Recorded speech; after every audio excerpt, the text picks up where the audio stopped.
പറയുമ്പോൾ നമുക്കിപ്പോൾ ലാലേട്ടൻ ഫാൻസ് ഉണ്ട്, സൂര്യ ഫാൻസ് ഉണ്ടാവും. അപ്പം നമുക്കൊരു ഫാൻ ഷോ ആകുമ്പോൾ അറിയാമല്ലോ, ഒരു പുതിയ പടം ഇറങ്ങുമ്പോൾ അത് കാണാനുള്ള ത്രില്ല്. പടം കൊള്ളാമെങ്കിൽ അത് അംഗീകരിക്കും, അതിപ്പോൾ ഏത് നടനെ അഭിനയിച്ചാലും അംഗീകരിക്കും.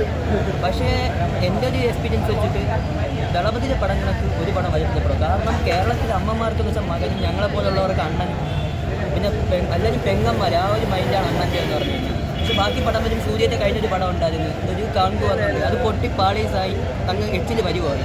പക്ഷേ വിജയണ്ണൻ്റെ എല്ലാ പടവും ചെറിയൊരു പോരായ്മ വന്നിട്ടുണ്ടെങ്കിൽ പോലും അത് നമ്പർ ഹിറ്റായിട്ടുള്ള അതൊന്ന് ശ്രദ്ധിച്ചാൽ എല്ലാവർക്കും മനസ്സിലാവും.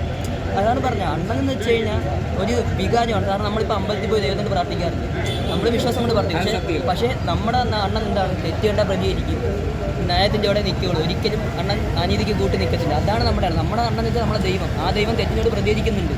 അതാണ് നമുക്കും വേണ്ടത്. അതാണ് പറഞ്ഞത്, ഏത് പടം ഇറങ്ങി നമുക്ക് ഇത് കാണും. പക്ഷേ ഇന്നേ അവരെ ശ്രദ്ധിച്ച് നോക്കിയാൽ അറിയാം, ഒരു പടം പോലും ഇതുപോലെ റീ റിലീസായിട്ട് തിയേറ്ററിൽ ഇത്രയും ആഘോഷം നിറഞ്ഞാടിയിട്ടില്ല. അത് ശ്രദ്ധിച്ചാൽ അറിയാം, ഏതെങ്കിലും പടം തിയേറ്ററിൽ ഇങ്ങനെ നിറഞ്ഞാടിയിട്ടുണ്ടോ? അതായത് നമ്മൾ അണ്ണൻ്റെ റിവ്യൂസ് എടുക്കാൻ പോകുന്നതാണ് അറിയാമല്ല, ഇങ്ങനത്തെ വൈബ് ഏതെങ്കിലും വന്നിട്ടുണ്ടോ?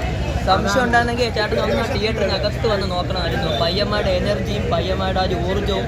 കാരണം ദളപതി എന്ന് പറഞ്ഞാൽ അതൊരു വികാരമാണ്. നമ്മുടെ സ്വന്തം കൂടെ വീട്ടിലുള്ള ഒരു ആളിനെ കണക്കാണ് നമ്മുടെ അണ്ണൻ എന്ന് പറഞ്ഞു കഴിഞ്ഞാൽ. കാരണം വേറെ ഏത് പടമായാലും ഇന്നേ വരെ അതായത് തിയേറ്ററിൽ ഇങ്ങനെ റീ റിലീസ് വന്നിട്ടില്ല. പക്ഷേ വിജയുടെ പടം മാത്രം ഏത് പഴയ പടമായിക്കോട്ടെ, ഒരു റീ റിലീസ് എന്ന് പറഞ്ഞാൽ തിരുവനന്തപുരം ജില്ലയിൽ നിന്നും പലയിടത്തു നിന്നും പല ആൾക്കാരും വണ്ടിക്കൂലിയും പെട്രോളും എല്ലാം ചിലവാക്കി വരുന്നുണ്ട്. അതെന്തുകൊണ്ടാണ്? നമ്മൾ അണ്ണനെ അത്രയും മനസ്സിൽ സ്നേഹിക്കുന്നുണ്ട്. അണ്ണനോടുള്ള ആരാധന, അതായത് നമുക്കൊരു ദൈവം എങ്ങനെയാണോ ആ ഒരു ഇതിലാണ് അണ്ണൻ എന്ന് പറയുന്നത്. അപ്പോൾ അതാണ് വിജയ്, അതാവണം വിജയ്.